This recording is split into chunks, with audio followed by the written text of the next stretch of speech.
안녕하십니까. 두 번째 시간인데요. 논증이 뭔지 설명을 드리고자 합니다. 논증은 추론이 우리가 출발점으로 하는 어떤 것을 근거로 해서 다른 어떤 것에 도달하는 특수한 종류의 사고를 논증이라고 이야기를 합니다. 추론의 출발점이 되는 어떤 것을 전제라고 말하고요. 그리고 도달점이 되는 것을 결론이라고 얘기하죠. 그래서 어떤 것을 근거로 해서 결론에 도달하게 되는 것, 이걸 우리 논증이라고 이야기를 합니다. 이렇게 전제를 근거로 결론을 이끌어내는 추론을 가리켜서 논증이라고 말하는 것이죠. 자연 언어 논증과 형식 논증이 있습니다. 논증은 추론을 언어적으로 표현하는 방식에 따라서 두 가지로 나눠지게 되는데요. 자연 언어 논증이 있고 우리가 아까 설명했던 형식 논증이 있습니다. 그래서 자연 언어 논증은 비형식 논증이라고 얘기를 합니다. 그래서 일상생활에서 주로 많이 사용되는 논증법이라고 말할 수 있습니다. 전제라는 말에는 언제나 왜냐하면, 그리고 그 이유는 등과 같은 내용들이 나오면 전제라고 말할 수 있고요. 결론은 그러므로, 따라서, 결과적으로 등과 같은 표현으로 그런 단어가 들어가면 이 결론이겠구나. 그러므로, 따라서, 이렇습니다, 저렇습니다 하고 말하죠. 왜냐하면 이러이러한 이유 때문이라고 말하면 전제가 되는 것이죠. 그 전제에 따라서 결론을 이끌어내는 추론을 우리 논증이라고 부르게 됩니다. 자연 언어 논증과 형식 논증이 있는데요. 자연 언어 논증을 한번 봅시다. 비가 오면 땅이 젖는다. 비가 온다. 그러므로 땅은 젖는다. 우리가 일상적으로 쓰고 있는 논증이죠. 비형식 논증입니다. 형식 논증은 기호를 사용합니다. P, Q, R과 같은 기호를 통해서 표시하는 논증인데요. 논리적 연결사인 그러므로, 따라서, 이런 것들을 화살표 방향을 사용해서 기호가 표시되어서 기호로 쉽게 설명하는 것을 우리는 기호 논리학이라고, 형식 논증이라고 이야기를 하죠. 광고에서도 많이 사용하죠. 실제로 고대 폼페이 상인이 썼던 그런 광고입니다. 광고인데, 한번 볼까요? 2냥을 쓰시면 아주 좋은 포도주를 드실 수 있습니다. 그러나 넉냥을 쓰시면 팔레르노 포도주를 드실 수 있습니다. 광고죠. 그 당시 광고인데 논증을 사용한 광고입니다. 전제는 이렇습니다. 값이 비쌀수록 좋은 제품이라는 이 전제가 깔려 있죠. 그러니까 2냥을 쓰시면, 2냥을 지불하시면 좋은 포도주를 드신다는 것은 2냥을 지불할 때 좋은 포도주를 먹는, 비싼 포도주가 좋은 포도주라는 전제를 가지고 있습니다. 그리고 전제 2는 팔레르노 사는 그 좋은 포도주의 2배 값이다라고 얘기하는 거죠. 4냥을 내시면 팔레르노 포도주를 드실 수 있습니다. 결론이 뭐겠습니까? 빠져있지만 결론은 이렇습니다. 팔레르노 포도주는 최고급입니다 라는 것을 논증하는 거죠. 마치 광고를 하는 것과도 같습니다. 사실 우리가 짧은 시간 동안 시청하는 이 광고들은 다 이 논증들이 깔려 있습니다. 생략된 논증이 있지만 어필하고 설득하기 위한 논증들이 담겨져 있는 것이죠. 교재가 있습니다. 교재가 여러분 바른 추론, 그런 추론인데요. 이 책을 통해서 함께 살피게 될 텐데, 이 책에 있는 내용들은 아주 분량이 많지가 않습니다. 적습니다. 그래서, 그리고 일부를 이 책의 내용을 중심으로 살피기도 하겠습니다만, 저와 함께 PPT로 사용되는, 강의 내용을 통해서, 보다, 이해할 수 있도록, 설득 가능하도록, 설명해 나가는 방식을 취하도록 할 예정입니다. 김보현 교수님과 김효섭 선생님께서 공동 저작하신 바른 추론, 그런 추론, 북코리아에서 나왔습니다. 강의 교재를 따라 진행하지만, 실제로는, 강의 PPT를 사용하고, 여러분 제공되는 PPT를 잘 이렇게 이용하시면, 나중에 시험 보실 때도 도움이 되실 것이라 생각이 듭니다. 교재에 나와 있는 연습 문제, 그리고 저와 함께 풀지 않는 내용은 문제에 나오지 않습니다. 함께 풀었던 내용들, 보통 이제 전체를 풀지 않고 한 과에 한 문제 정도를 이 교재와 함께 풀 겁니다. 그 뒤에 답이 있는 내용들입니다. 그리고 저와 함께는 좀 더 이렇게 부드럽게 녹여낸 방식으로 어렵게 이야기하고 싶지 않습니다. 쉬운 방법으로 책의 내용들을 녹여서 강의를 할까 생각 중에 있습니다. 그 기타 자료를 사용해서 여러분과 함께 한 학기를 만들어 가려고 생각 중에 있습니다. 성적평가에 대해 궁금하시죠? 두 번째 시간이 와서야 이렇게 평가에 대한 얘기를 하는데요. 출석이 40%입니다. 그리고 간헐적으로 출석 시간에 호명을 할 수 있습니다. 호명할 겁니다. 그래서 확인하는 시간이 필요할 거고요. 그리고 전자출석은 반드시 해주시기를 바랍니다. 출석이 4번 이상, 결석이 4번 이상 되면 점수를 드리기가 어렵습니다. 그래서 할 수 있는 한 4차례 이상 결석하지 마시기를 부탁드립니다.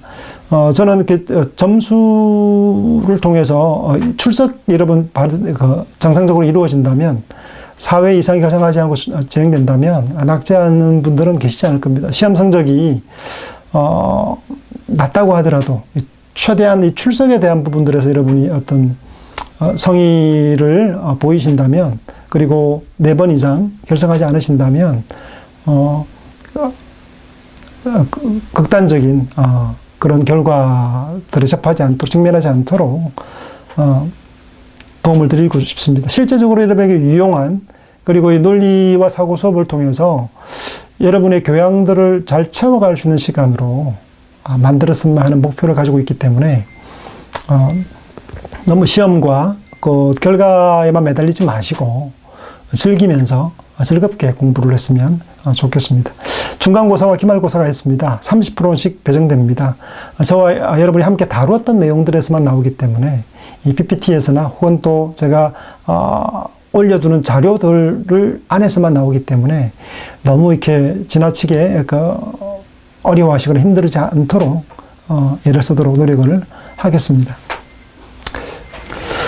설득과 논리에서요, 연역 추론과 기납 추론, 그리고 3단 논법에 대해서 살펴보려고 합니다. 본격적으로 수업에 들어가는데요. 논리학이 인기 없다고 말씀드렸죠. 재미없어 하는 분들이 많이 계세요. 실제로 형식 논리학 들어가면 딱딱해 보이고 머리 아프다라고 말하는 분들이 계세요. 실제로 철학과 함께 듣기 싫은 학문 가운데 가장 듣고 싶은 과목에서는 반드시 채워야 되는 학문이 바로 이 논리학입니다.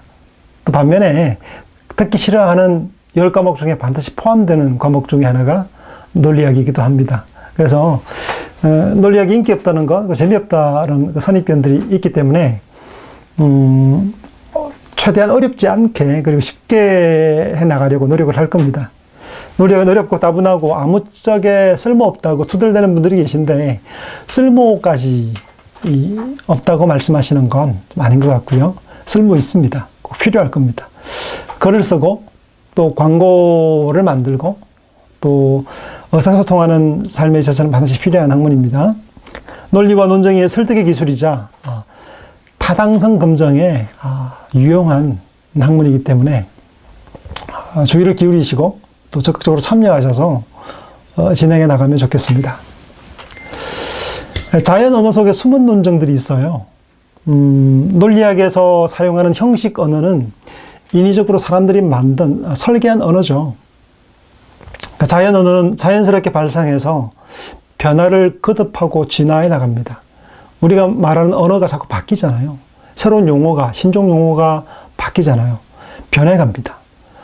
언어의 의미도 바뀌어요. 이 얼마나 변화무쌍한지, 또 우리 방언이라 그러죠.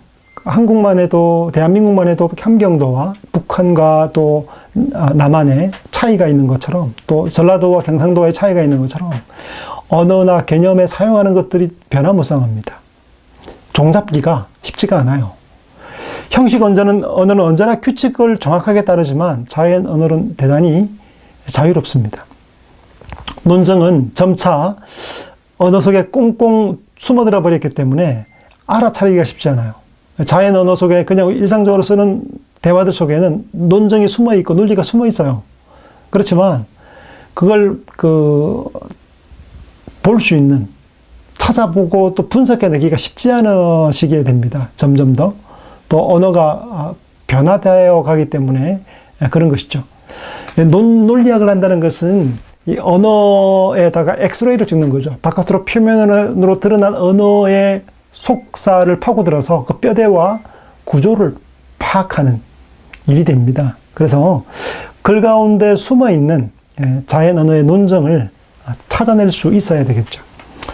여러분, 글을 보고 책을 보더라도 그 뼈대를 보는 거죠.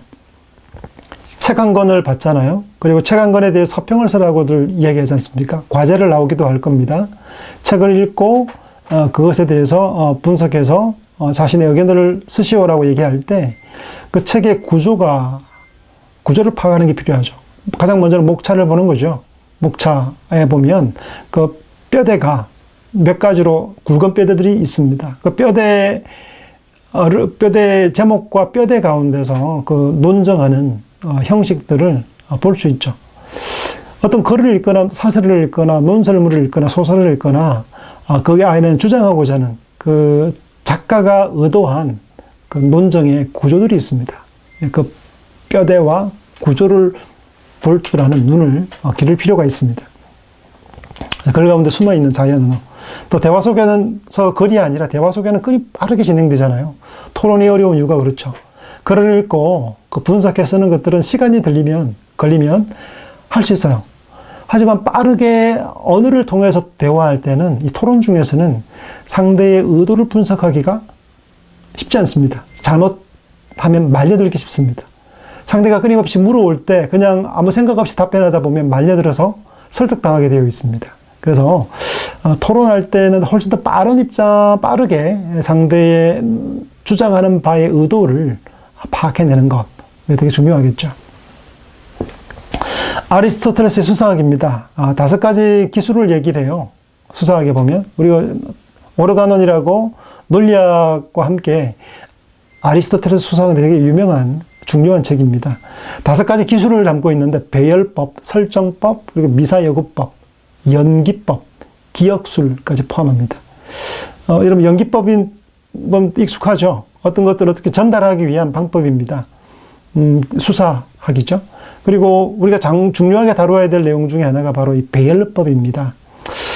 앞에 중요하지 3가지가 중요한데요. 설정법, 배열법, 미사여구법이 중요한데 그 중에서도 배열법에 대해서 집중으로 살피게 될 겁니다. 폴리티카에서 또 상대를 설득하기 위한 방식으로 5가지 기술을 사용해서 상대를 압도하고 설득하는 청중들의 변화를 유도하는 이런 기술들은 되게 중요했습니다. 오늘날에는 정치인들 또 연극하는 분들에게 많이 필요한 것들이죠. 이 중에서 논리적 글쓰기를 위해서는 글쓰기를 위한 되게 중요한 요소는 배열법이라고 말할 수 있습니다. 여러분 공부하고 또 리포트를 쓰고 페이퍼를 쓰는 여러분들에게 있어서는 가장 중요한 것이 배열법에 해당한다고 말할 수 있습니다. 또 토론하거나 아니면 앞에 서서 연설을 하거나 또 청중을 설득하는 입장에 선다면 미사여구법과 설정법 그리고 연기법까지 포함해서 한다면 좋은 훈련이 되겠죠. 좋은 설득가가 되고 수 있고 리더가 될 수 있을 것입니다. 여러분 언어를 잘한다는 것은 청중을 설득한다는 것을 의미하고 그 사람은 곧 리더가 된다는 것을 뜻합니다. 리더가 말을 못하지 않습니까? 설득력 있게 전달하지 못하면 능력이 떨어집니다. 좋은 사람의 본성과 마음도 중요하지만 되게 중요하게 다루어져야 될 능력 중에 하나가 정치인들의 능력 중에 하나가 뭐냐면 언어 사용법입니다. 청중을 설득하는 능력인 거죠. 기본적인 자질이라고 말할 수 있겠습니다. 아리스토텔레스는 이 배열법에서 4단 구성을 합니다. 이런 글쓰기 법들을 아마 배우시죠? 교양에서 아마 글 쓰는 법들 배우실 텐데 아리스토텔레스는 수사학에서 4단으로 구성된 배열법들을 제시하고 있습니다. 머릿말, 진술부, 그리고 논정부, 그리고 맺은말입니다. 이 4단으로 구성된 건데 지금도 유용하게 사용되고 있습니다. 머릿말과 맺은말 있죠. 처음에 서론과 마지막 결론에서는 감동시키는 데 주력하라고 말합니다. 왜 이 일이 필요한지, 그리고 반드시 이렇게 해야 될 이유의 결론을 맺을 때 듣는 상대, 또 읽어내는 상대를 설득하기 위해서 감동적인 것에 집중하라고 얘기를 합니다. 그리고 진술부와 논증부에 있어서는 설득하기에 집중할 것을 이야기합니다. 감동적으로 전달할 뿐 아니라 그 전달하는 것이 단지 감정에만 이입되어 있지 않고 설득하고 논증하는 데 집중된 진술하고 논증함을 통해서 합리적이라는 것을 합리성에다가 이 열정이 파토스, 이 감동적인 것들이 함께 포함되어지게 될 때 설득할 수 있다는 거죠. 이런 진술이 있고 논증이 있다 하더라도 이 서론과 결론에서 감동적으로 전달하지 않으면 어필이 안 되죠. 맞는 것 같은데 밥맛이거나 별로 기분이 좋지 않거나 이 파토스가 반드시 필요한 것이죠. 머릿말로 한번 들어가 보겠습니다. 아리스토텔레스는 머릿말을 대단히 강조했습니다. 그 유혹하기라고 부르죠. 이 글 첫 문장에서 사실은 결정이 납니다. 서두에서 관심을 촉발시켜야 되고 논술의 성패는 서두 부분 세 문장에 있습니다. 여러분 문학계에서도 수많은 책들, 수많은 글들이 오지 않습니까? 또 출판사에서도 책들을 많이 보게 될 때, 선정할 때 그 쌓여있는 수많은 것들 중에 눈에 띄는 것들은 뭐냐면 앞에 서론입니다. 서론에서 몇 문장에서 이미 결판이 납니다. 끄는 힘이 있어야 됩니다. 끄는 힘이 없으면 유혹하는 끌리는 글이 없다면 그 다음 장으로 넘어갈 수가 없습니다. 아리스토텔레스는 이 서론은 유혹은 짧아야 한다고 얘기합니다. 끌지 말고 짧은 문장이지만 매력적인 상대의 마음을 혹하게 하는 방식으로 써라고 얘기를 합니다. 해밍웨이도 똑같은 표현을 쓰죠. 첫 문장은 짧고 힘있게라고 말했는데 같은 맥락이라고 말할 수 있겠습니다. 격언이라든가 속담이라든가 고사성어 그리고 예화로 시작하는 방법도 있고요. 관심 화제로 시작하는 방법입니다. 코로나 사태는 팬데믹으로 세계적 문제가 되었다 라고 얘기하면 지금 우리 현재에 있어서의 어떤 관심 문제일 경우에 사람들은 끌립니다. 개념 정의로 시작하는 방법도 있습니다. 배아줄기세포란 무엇입니까? 라고 얘기하면서 어떤 개념 정의로 시작하는 방법도 있고요. 질문으로 시작하는 방법도 있습니다. 국가보안법 이야기를 하면서 문제 인권의 자유에 대한 걸 설명하면서 분단된 땅에는 자유도 없던가라는 질문으로 시작을 하죠. 매력적인 서로는 이런 다양한 방법으로 구성될 수 있다라고 아리스토텔레스가 말하고 있습니다.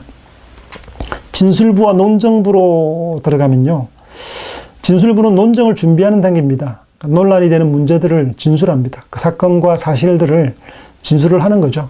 진술하고 나서 소크라테스는 이 젊은이들을 타락시키고 미신을 주입한다고 고발되었습니다. 진술하는 거죠. 어떤 사건들과 사태들을 설명하는 거죠. 아직 논정은 들어가지 않았습니다. 그 사실들을 나열함을 통해서 그 문제의 화두를 촉발시키는 것은 논정부에서 일어납니다. 미사유구를 빼고 이 부분에서는 사실에 입각해서 현실적인 문제를 정직하게 설명하는 겁니다. 그 다음에 이 논정부의 죄송합니다. 논정부에서 연결성이 강해야 합니다. 논제에 대한 자신의 견해, 이런 사실이 있는데 이런 사실에 대한 자신의 입장을 설명함에 있어서의 어떤 논거들을 제시하는 것이 바로 논정부입니다. 자신의 주장의 타당성을 증명하는 단계라고 말할 수 있겠죠. 설득력이 높은 논거들은 뭐가 있겠습니까? 이렇게 주장했는데 주장하는 논거들을 가져오는 거죠. 증명들, 사실들을 가져올 때 역사적 사실들이라든지 그리고 정설로 인정된 내용들이라든지 학설이라든지 요즘 많이 사용되죠. 통계 자료. 논문 쓸 때 보면 통계해서 사실 자료들을 가져오지 않습니까? 증명하기 위한 내가 주장하는 내용이 이런 사실들을 보았을 때, 이런 통계를 보았을 때 사실인 것 같다고 이야기할 수 있겠습니다라고 말하는 이 통계를 통해서 증명하는 거죠. 자신의 논정을 힘을 실어줄 수 있는 논거들을 가지고서 논정하는 거죠. 마지막 맺은말에서는 재론하기와 요약하기로 말할 수 있습니다. 이 재론한다. 결론은 앞서 말했던 내용들에서 새로운 화두로 끄집어내서는 안 되고요. 이전에 다루었던 서론부를 지나서 그리고 진술부와 논증부에서 다루었던 그 화두에 대한 반복이자 요약이라 말할 수 있는데 그냥 했던 내용들을 단순하게 반복하는 것이 아니고 단순 반복이 아니라 주제를 대변하는 속담이라든가 아니 격언을 인용하거나 아니면 재차 강조하되 힘있는 설득하는 방식의 내용으로 감동시키는 방식으로 마무리가 되어야 한다고 이야기를 합니다. 방향을 제시한다거나 전망을 보여준다거나 앞으로 일어날 사태에 대해서 이렇게 가야 합니다라고 말함에 있어서 미래를 설계를 표현해 준다거나 여운을 남기는 부분으로 끝맺거나 아니면 감동시키기와 같은 것들을 강조해서 이전에 논증했던 내용들을 사람들의 마음에 여운을 남기도록 하는 방식으로 전개되어야 한다라고 말하고 있죠. 새로운 화두를 꺼내면 다른 문제로 전이되기 때문에 지금까지 주장했던 내용들이 망실될 우려가 있죠. 그렇게 새로운 화두를 만들어서는 안 되고 이야기했던 내용들을 재차 강조하는 것으로 확실한 마무리를 줘야 하겠습니다. Yes, not 화법이 있습니다.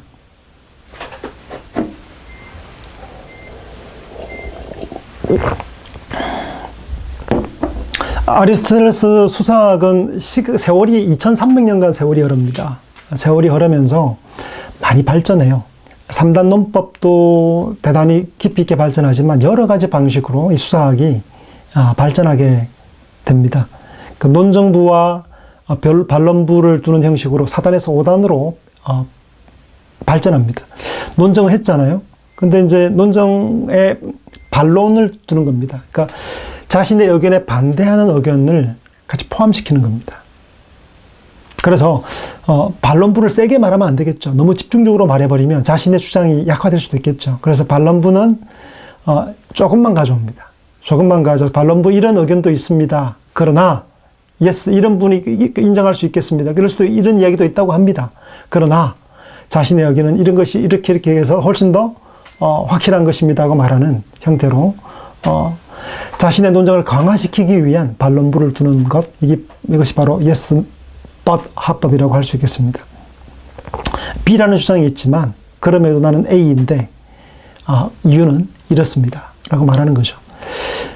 B가 이렇게 주장합니다만 사실은 B의 약점들은 이런 점이 있고 그러므로 A가 맞다고 주장하는데 이 논거들은 이런 것이 있기 때문입니다 라고 말하는 방식으로 설득하는 것이죠.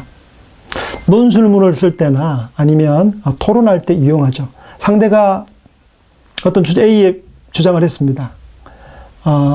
그거 수긍을 하는 거죠. 그거 일면 그것들은 맞는 말씀입니다. 그러나 이런 부분에서 약점들을 가지기 때문에 이런 것이 훨씬 더 타당하다고 생각을 합니다. 라고 얘기하는 거죠. 그냥 논정함에 있어서 반대만 있다면, 예스가 없고 반대만 있다면, 아마 이렇게 어려움을 겪겠죠. 갈등을 겪겠죠.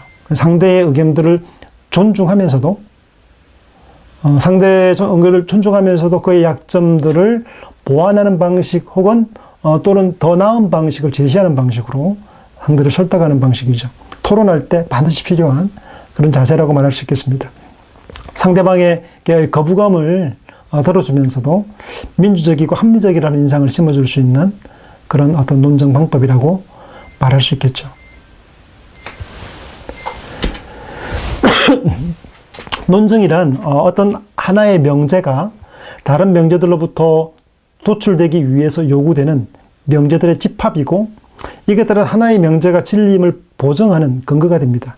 즉 다른 진술을 뒷받침하거나 또 믿을 만한 논거를 제공하기 위해 주장되는 하나 혹은 몇 개의 전제들과 다른 하나의 결론으로 이루어진 일련의 진술 체계입니다. 논증에 대한 어떤 개념 설명입니다. 이렇다는 것 알고 계시면 될 것 같고요. 어떤 논증이라는 것은 어떤 진술하기 위한 전제들과 결론이 포함된 우리 3단 논법에 보았던 것처럼 모든 사람은 죽는다. 전제죠. 소크라테스는 사람이다. 이것도 전제죠. 그러므로 소크라테스는 죽는다 말할 때 결론을 이끌어내는 전제들과 결론들의 집합 이것이 바로 이 체계가 논증이다 라고 말하는 거죠. 명제들 중에 적어도 하나는 무엇에 대한 증거 내지 이유를 제시하는 전제를 제시하는 것이 있어야만 한다라고 말하죠. 그리고 증거와 이유는 무엇에 대해 지지하는 주장이어야 한다고 얘기합니다. 만약에 논증이 전제가 없거나 아니면 지지하는 주장이 아니라면 논증이 아닌 거죠. 논증이 아닌 글들이 많이 있습니다. 말에는 논증적인 글만 있는 게 아니잖아요. 경고문. 이건 뭐 논증이 아니죠. 허병과 폐암과 각종 질병의 원인이 되며 건강에 해롭습니다라고 말하는 것은 논증이라기보다는 경고죠. 충고 같은 경우도 논증은 아닙니다. 하고 싶은 일보다 해야 할 일을 먼저 하게나 충고하죠. 이 충고는 논증은 아닙니다. 충고일 뿐이죠. 격언이고요. 그죠? 신념이나 의견을 진술하는 것도 역시 논증은 아닙니다. 증거에 의해 뒷받침이 없는 주장들이죠. 신념들이라든가 의견 진술도 마찬가지죠.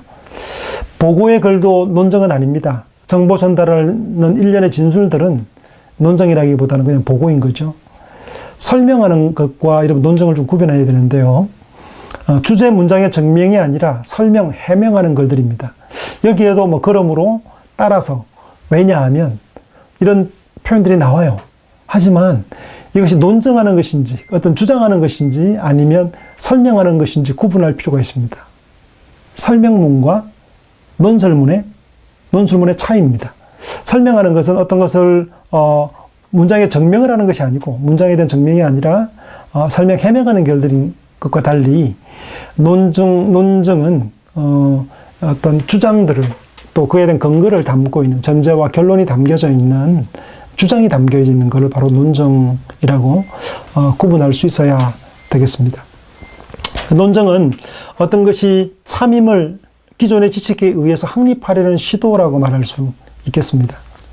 설명은 이미 알려진 어떤 사실이 왜 발생하는지를 밝히려는 시도가 설명이라고 말할 수 있겠죠.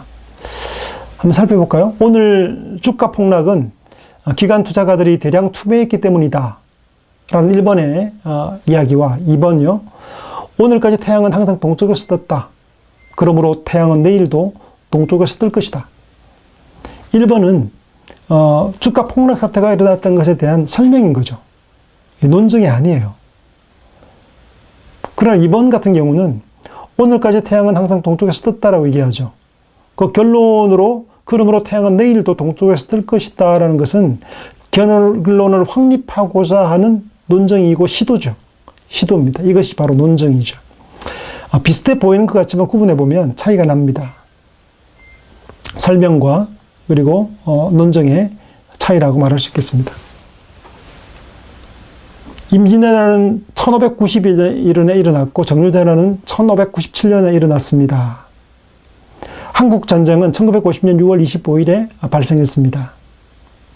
결론이 포함되어 있지 않죠. 주장이 없죠. 논증이 아니라 뭡니까? 보고죠. 단순한 보고라고 말할 수 있습니다.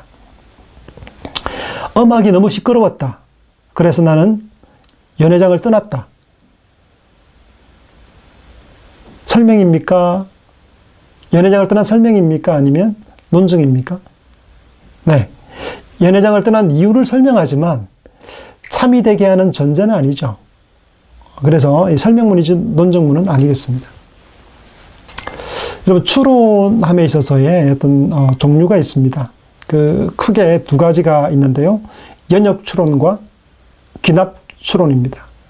연역법과 귀납법 많이 들어보셨을 겁니다. 그래서 연역 추론은 전제가 참이면 반드시 결론도 참이어야 하는 논증이 연역 논증입니다.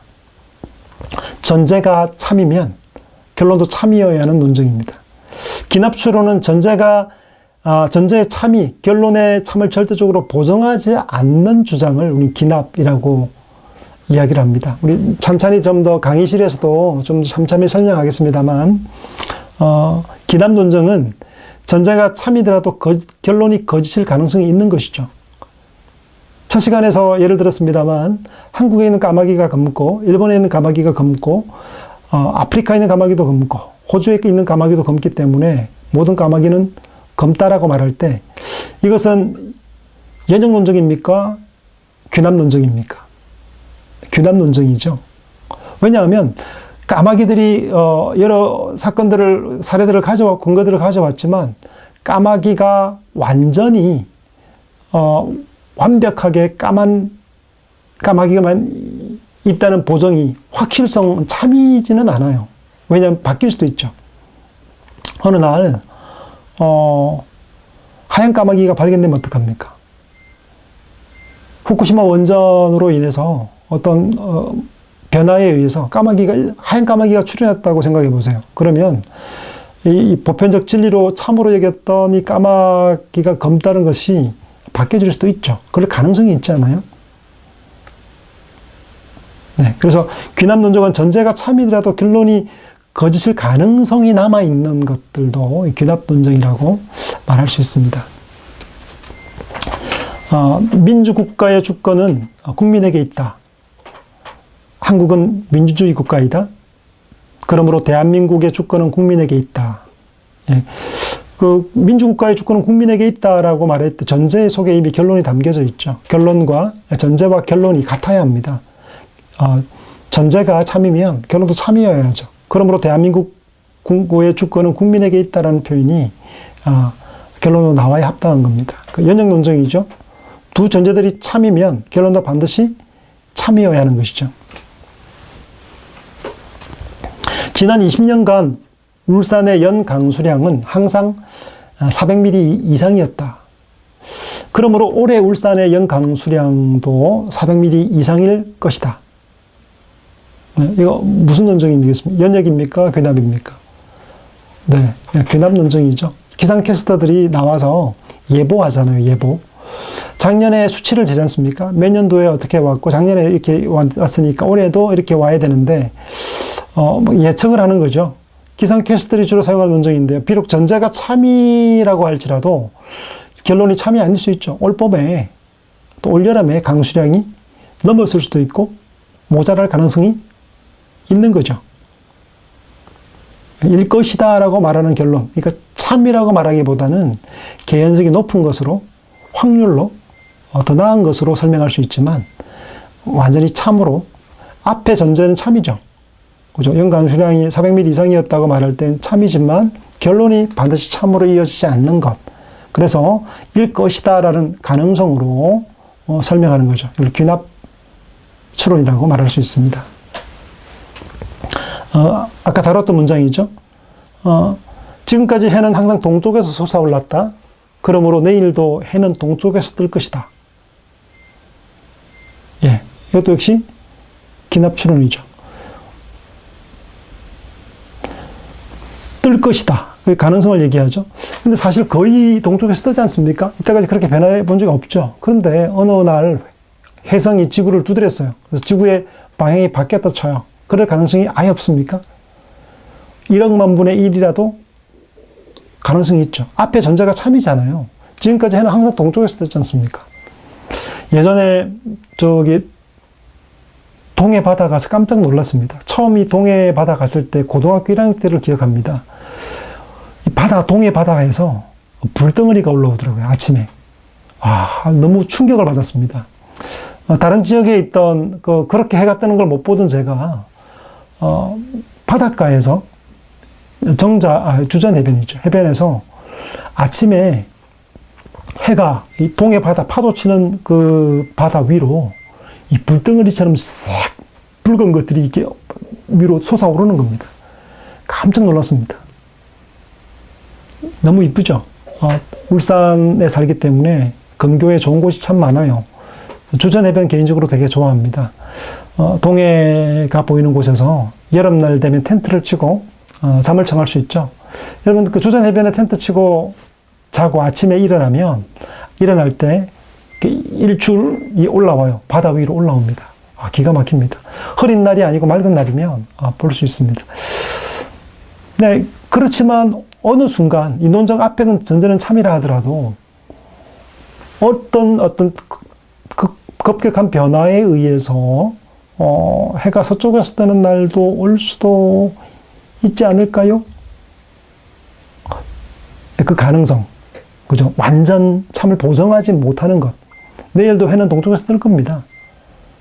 그렇게 보입니다. 그러나 그렇지 않을 수도 있죠. 절대적 보정을 하지 못하는 것을 우리는 귀납 논정이라고 말할 수 있습니다. 연역과 기납을 구별하는 방법입니다. 그 전제들과 결론들 사이의 추론적 강도를 통해서 판단하는 것. 그 추론적 연결이 절대적이면 연역입니다. 절대적인 것, 참이죠. 아니면 거짓인 거죠. 구분이 명확한 거죠. 절대적으로 그것이 아니면 귀납입니다. 그 특별 지시에 의해서 어거하여 판단하는 것, 반드시 뭐뭇이다라는 거 있죠. 그 지시어들이 있죠. 반드시 뭐뭇이다 라고 말하면 연역인 게 있죠. 반드시. 그 텀도 없죠. 명확하게 무엇이다라고 주장하면, 명확하다, 특별히, 그리고 반드시라는 표현이 들어가면 연역적 표현이겠고요. 아마도 뭐뭐일 것이다라고 말하면 기납으로 구분할 수 있습니다. 논정 제시자에게 의도를 물음으로써 구분할 수도 있습니다. 전제들의 참의 결론을 보정하는 의도면 연역 논정이 될 수 있겠죠. 모든 인간은 주걸 운명이다. 소크라테스는 인간이다. 그러므로 소크라테스는 주걸 운명이다.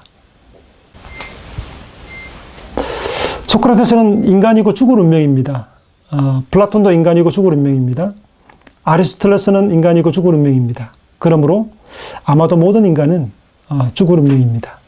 앞서 소크라테스 한 개인에 대해서 한 논정은 바로 연역 논정이라면 지금 좀 사례를 들어서 다양한 논거를 들어서 그러므로 아마도라는 표현이 들어가면서 인간은 주걸 운명이다라고 말하면 귀납 논정이 되겠죠. 소크라테스도 인간이고 주걸 운명이고 플라톤도 인간이고 주걸 운명이고 아리스토텔레스도 인간이고 주걸 운명이라면 그러므로 아마도 모든 인간은 주걸 운명이다라고 말하는 거죠.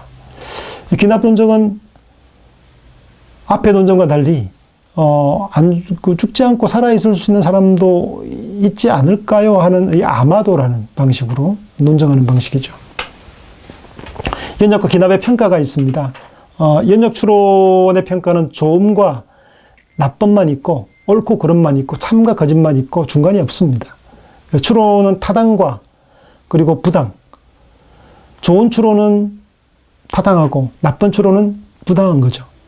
책 제목, 우리 교재 제목에서 보는 것처럼 바른 추론과 그른 추론, 옳고 그름이 있고 참과 거짓이 있는 것이지 중간이 없는 겁니다. 그것이 바로 연역 추론이라고 말할 수 있겠죠.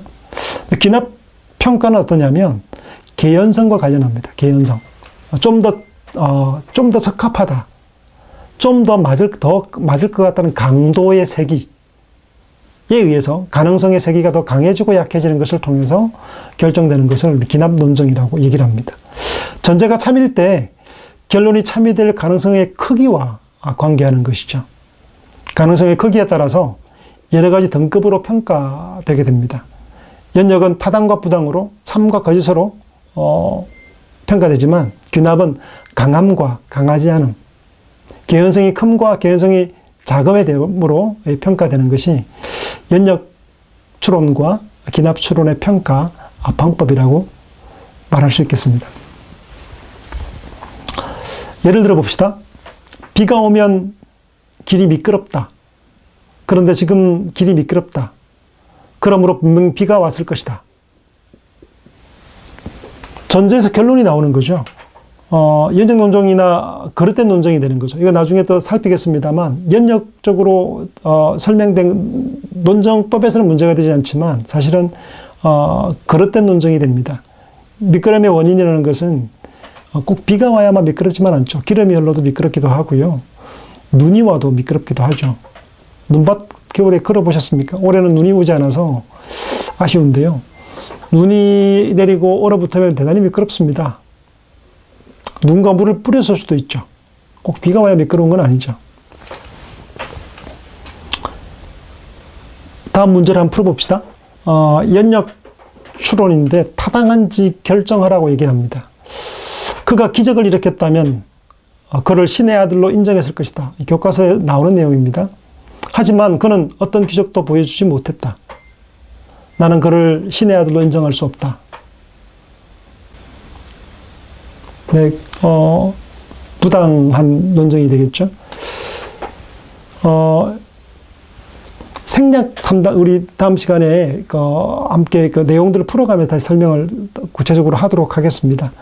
기적을 일으켰다면 그의 신의 아들로 인정되었을 것입니다만, 하지만 그런 기적을 보여주지 못했기 때문에 나는 그를 신의 아들로 인정할 수 없다라고 얘기하는 것들은 연적 추론이지만 형식적으로 부당한 논정에 해당됩니다. 생략 3단 논법이 있습니다. 주로 이제 우리가 사용하는 언어들 속에는 많은 부분이 생략되어 있습니다.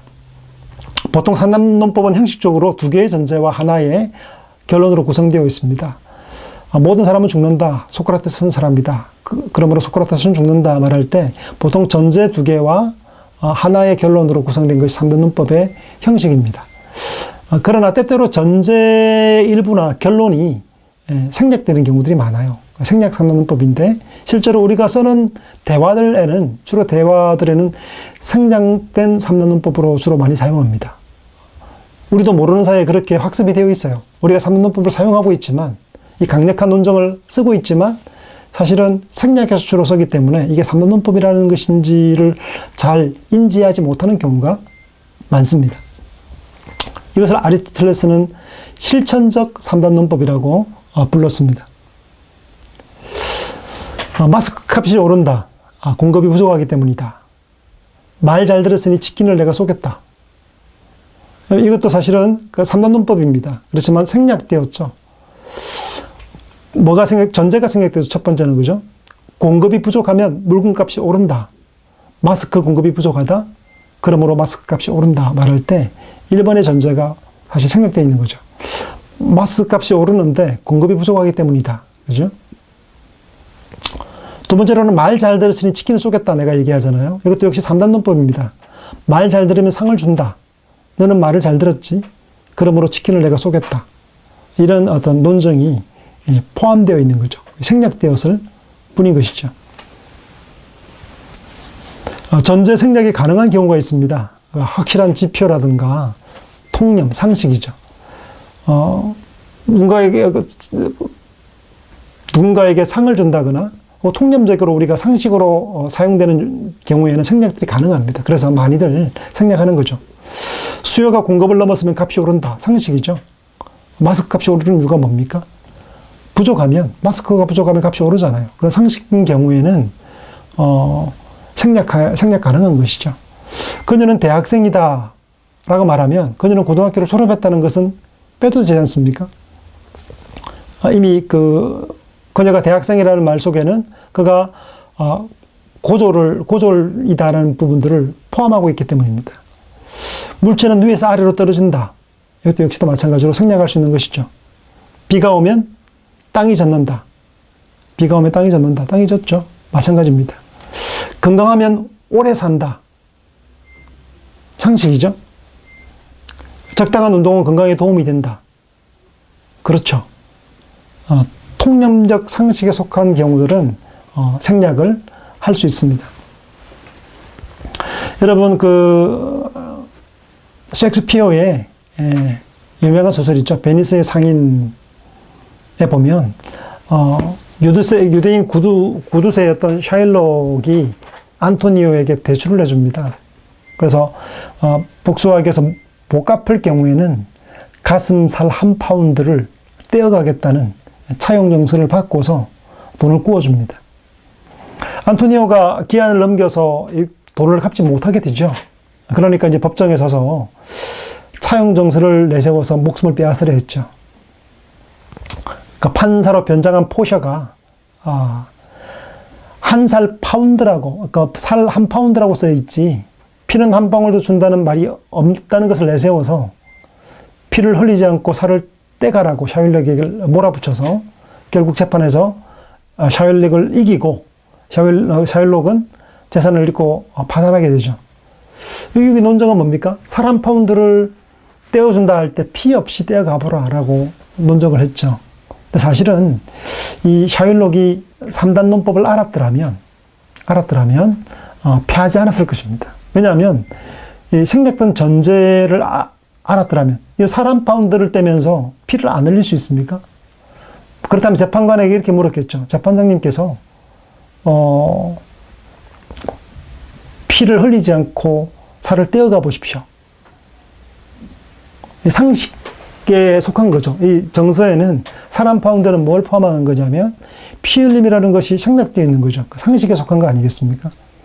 판사님께서 스스로 피를 흘리지 않고 살을 떼어보시죠 했다면 아마 샤일록이 승소했을 것이고 안토니오는 죽음을 당했을 것입니다. 이 논정, 생략된 논정에서의 어떤 보편 타당한 상식에 대한 이해가 없었기 때문에 샤일록이 패했던 재판이라고 볼 수 있겠죠. 3단 논법에도 복합 3단 논법이 있습니다. 1965년 실제로 있었던 일입니다. 3월에 중국 대학생들이 모스크바에 있는 미국 대사관 앞에서 시위를 했습니다. 그 당시 소련이었죠. 러시아가 아니라. 소련 경찰들이 학생들을 강제로 체포하고 진압했습니다. 중국 정부가 이 진압에 대해서 항의를 했습니다. 소련 정부가 이 학생들을 진압하고 난 다음에 외교문서를 통해서 복합 3단 논법, 이 대정법으로 답변을 하게 됩니다. 전제 1. 모든 국가에는 존중되어야 할 외교 규범이 있습니다. 정명 1, 대정하는 거죠. 전제 1에 대해서. 그 이에는 중국에도 이런 규범이 있습니다. 예를 드는 겁니다. 두 번째 전제입니다. 모스크바에 있는 중국 학생들은 이 외교 규범을 위반했습니다. 정명 2입니다. 불법 폭력 시위를 증명할 만한 여러 사례들을 언급하면서 증명하는 거죠.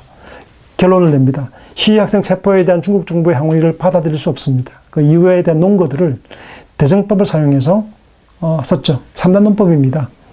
모든 국가에는 존중해야 될 외교규범이 있고 모스크바에 있는 학생들은 외교규범을 위반했기 때문에 우리가 당신들의 항의에 대해서는 받아들일 수 없습니다. 라고 대답한 거죠. 벗어나기 힘들 만한 이 논법을 구사해서 대처하는 모습을 볼 수 있습니다. 이 강력한 논정법입니다. 대정식이라는 것이 복합 3단 논법인데요. 이 3단 논법에다가 대정하는 것, 그 구체적인 사례와 예를 포함시켜서 논정을 더욱 강화시키는 방식이라고 할 수 있겠습니다. 이거 논술문을 쓸 때 학생들이 자기 주장을 하는 논술문을 쓸 때, 또 혹은 대학 입시 때도 마찬가지로 논술문을 쓸 때 적합한 형식이 바로 대정식, 즉 복합 3단 논법이라 할 수 있겠는데요. 주제와 논거가 분명하면 최고의 논술이 될 수 있습니다. 물론 여기에는 서론을 첨부해야 되겠죠. 예를 들면 아름다운 A강 저수용 댐을 만들려 할 때 반대한다고 해봅시다. 예를 들면 이렇습니다. 아름다운 그 저수지가 있는데 그 강이 있는데 강을 없애고 댐을 만들려 할 때 반대하는 논거를 대정식으로 이렇게 예를 들어봅니다. 전제 1. A강 개발은 저수용 댐을 만들려는 목적을 달성하기 어렵습니다. 정명 1이죠. 왜냐하면 지층이 석회암으로 구성되어 있어서 저수 능력이 빈약하기 때문입니다. 자료를 첨부합니다. 두 번째 논정입니다. 전제 2입니다. A강 개발은 그로 인해 피해가 막대할 것입니다. 정명 2입니다. 효과 대비 가다한 개발 비용이 들어갈 것이고 자료를 첨부하고요. 환경 파괴, 그 주변에 이런 강에서 이런 댐들을 건설공사에서 일어난 피해 사례들을 첨부합니다. 그래서 결론을 내죠. A강 개발 계획은 철회되어야 합니다. 복합 3단 논법을 통해서 자신의 의견을 주장했던 방법입니다. 되게 좋은 구성으로 갖추어진 논정법이 될 수 있겠죠. 그리고 연쇄 3단 논법이 있습니다. 둘 이상의 3단 논법을 모아서 하나의 연결체를 만들어 강조하는 것인데요. 이 역시 자신의 주장을 더 강화시키는 방식으로 사용되고 있습니다. 앞서 전개한 3단 논법 전제 2개와 결론 있죠. 이 결론을 두 번째 3단 논법의 전제로 삼아서 사용하는 걸 우리는 연쇄 3단 논법이라고 부르고 있습니다. 기본 구조가 이렇습니다. 전제 1이죠. 그리고 전제 2를 내고 그를 따라서 결론을 냅니다. 그 결론이 곧 전제 뒤에 나올 3단 논법의 전제가 되는 겁니다. 그리고 다시 전제 3을 내고 마지막 결론으로 이어지는 방식. 이것이 연쇄 3단 논법이라고 말하고 있습니다. 예를 한번 봅시다. 당신은 남성의 시선을 끄는 매력적인 여성이고 싶다. 광고문에 주로 사용되죠. 전제 2. 남성이 좋아하는 여성은 매력적인 몸매를 가졌다. 결론 따라서 당신은 매력적인 몸매를 원한다. 결론이죠. 결론 1이 곧 두 번째 3단 논법의 전제가 첫 번째가 됩니다. 그래서 전제 3에서는 두 번째 논법의 두 번째에서는 날씬한 몸매의 여성은 A 음료를 마신다. 결론입니다. 그러므로 당신도 A 음료를 마셔라. 이 광고는 중이죠. 이런 복합적인 논정을 따라서 강화된 방식으로 사람들을 설득하는 것, 대중들을 설득하는 방식으로 어필하는 거죠. 이 광고에 주로 많이 사용됩니다. 실제로 사람들을 설득할 때, 또 보험사, 또 영업할 때, 이 논증들, 자료들을 첨부해서 빠져나갈 수 없는 방식 정도로, 그런 매력적인 방식으로 상대를 설득해 나가는 것이죠. 예. 여기까지 해서, 우리 수업을 이제 두 번째 시간에 마무리 지어야 할 텐데요. 여러분, 수고 많으셨습니다. 우리 다음 시간에는 얼굴을 맞대고, 수업할 수 있기를 희망해 봅니다.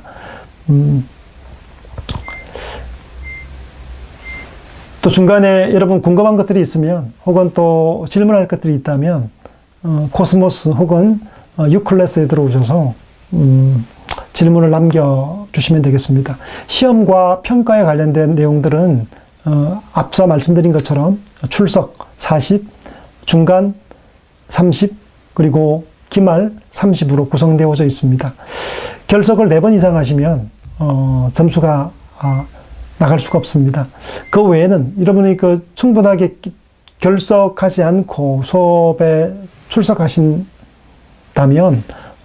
재미있는 시간으로, 그리고 성적에 너무 구애되지 않고, 공부할 수 있는 시간으로 만들어 가기를 희망해 봅니다. 궁금한 것 있으면 여러분 피드백에 남겨주시고, 또 질문사항에 남겨주셔서, 그렇다면 남겨주시면 제가 답변해드리는 방식으로 진행하겠습니다. 여러분의 멋진 얼굴을 보고 함께 강의할 날을 기다리면서, 수고 많으셨습니다. 우리 다음 시간에, 교실에서 뵙겠습니다. 수고하셨습니다.